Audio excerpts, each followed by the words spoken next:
Good afternoon, folks. Welcome to our Heritage Board meeting, March 27th, 4 p.m. So I'll call the meeting to order. Do we have any declarations of conflicts today?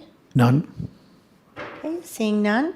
Can I have an approval? Yes? I have a conflict on the first and 110 lower If Tara's leaving, does that keep, do we have quorum? Tara leaves? Yeah. I'll tell you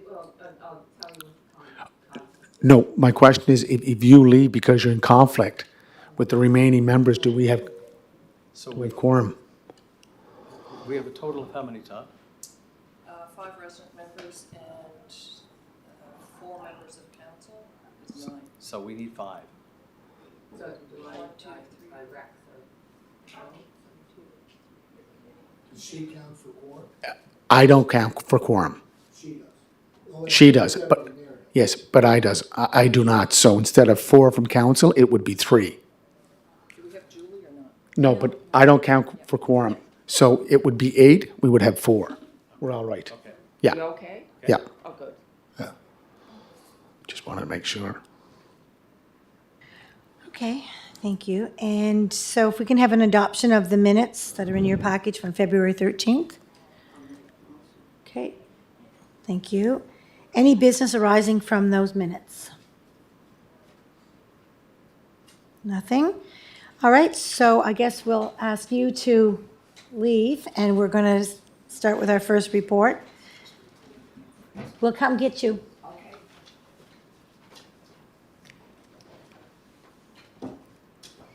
So our first report is 110 Lower Malpac Road, and I will have our Heritage Officer give the report, but I do just want to point out that the applicant is here, so if we have any questions for him, he is here. So over to you, Todd.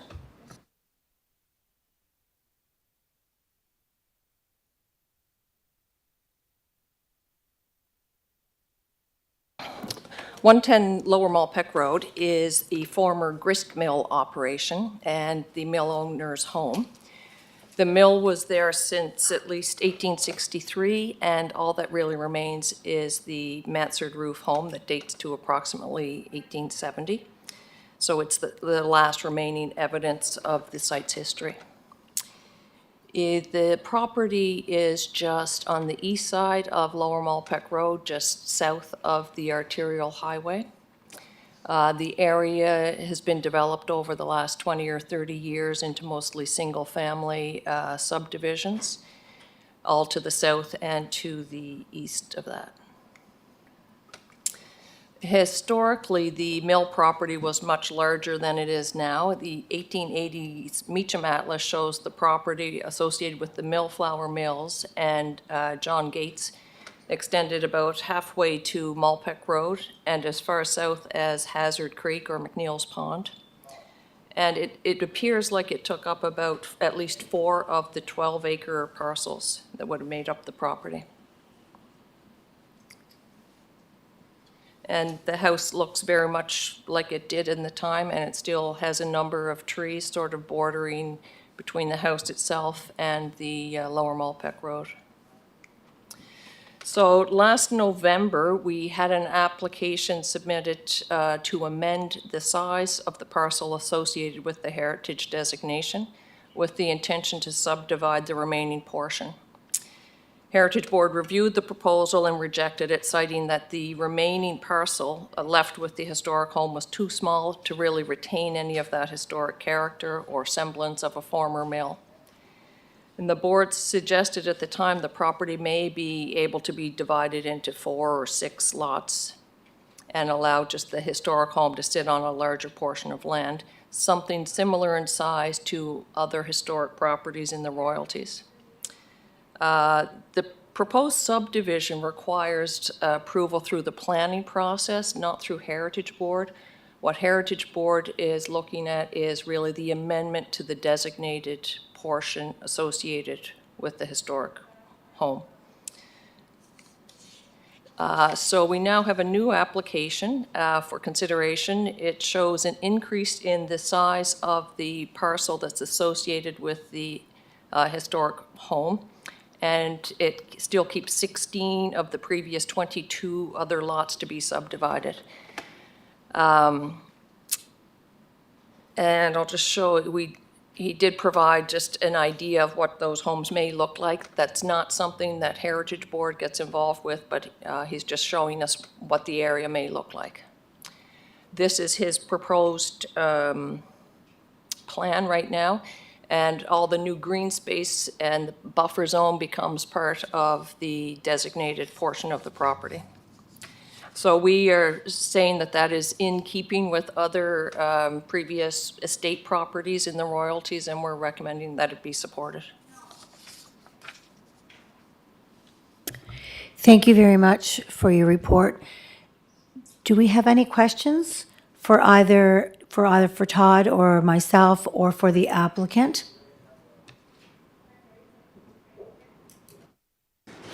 No, I know the applicant's here. Matthew, or through the chair, could I just ask Matt? Matt, if you're going to answer, you have to use the mic up here. And our CAO will turn it on for you. So I'm looking at the lots to the north. You're going with narrow lots, correct? Am I wrong? I think you're using N1, is it? Yeah, we're proposing like a narrow one N designation, I believe it is. Okay.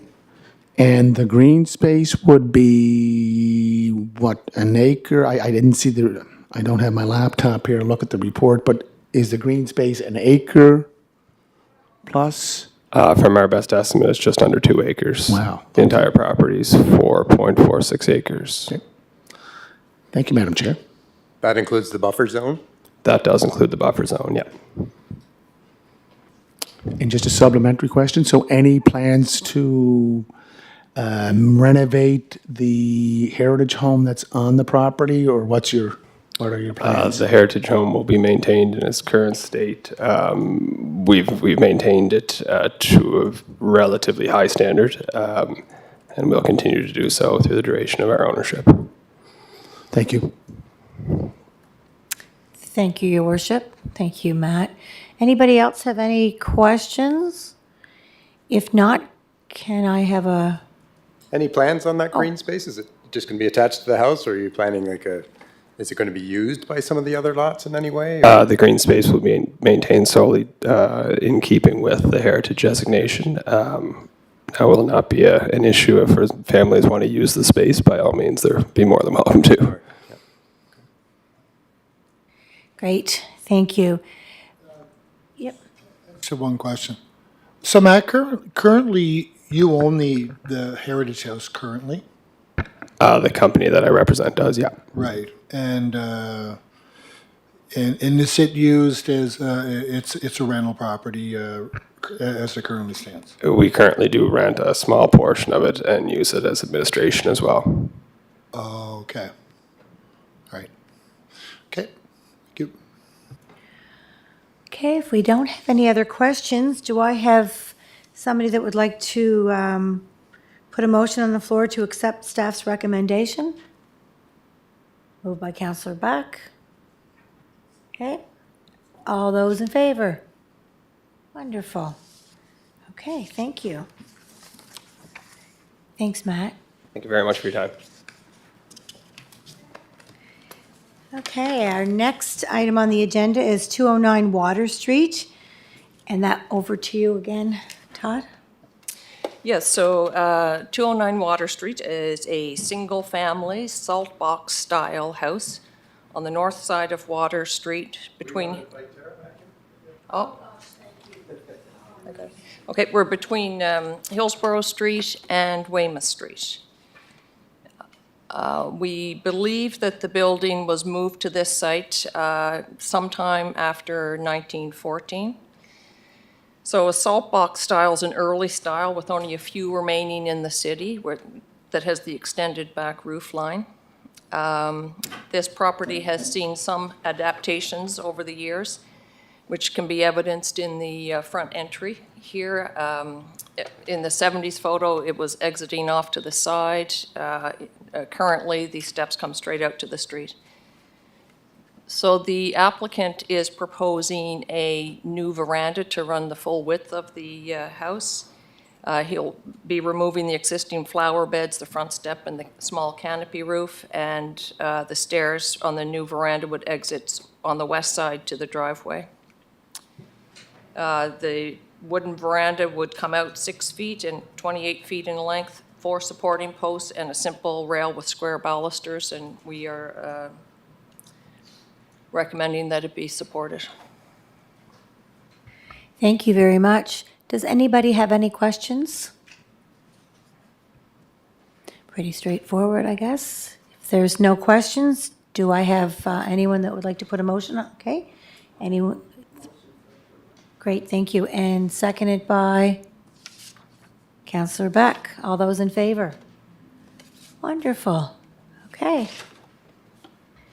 Okay, we'll move on to the final item on our agenda, and that's 20 Euston Street. That's over to you again, Todd. Okay.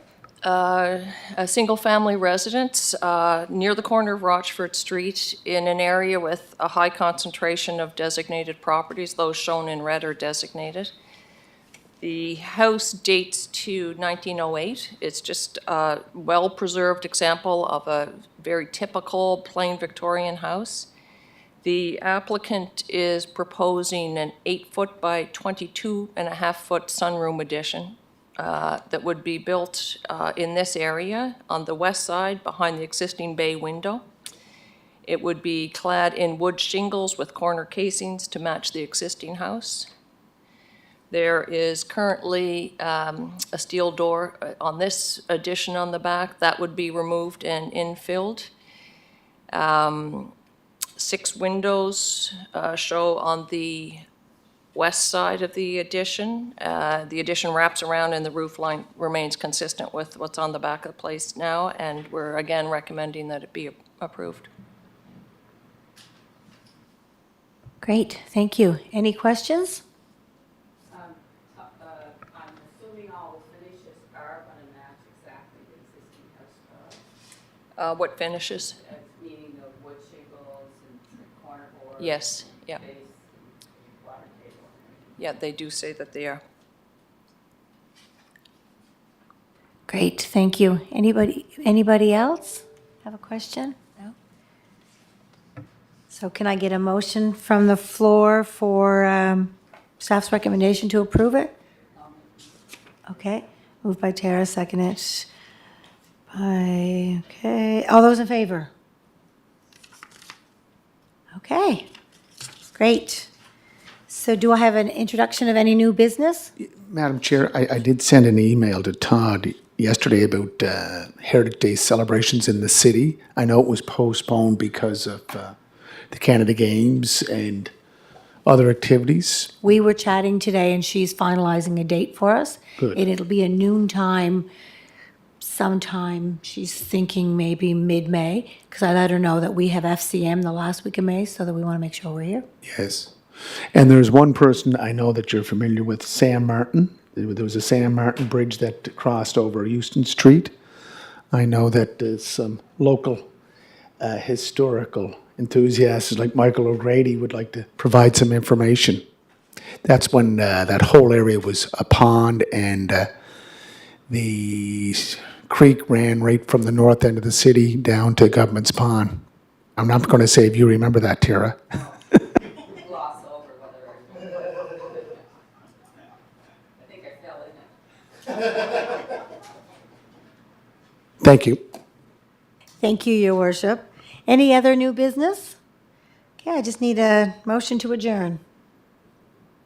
Great. Meeting adjourned. Thank you, everybody.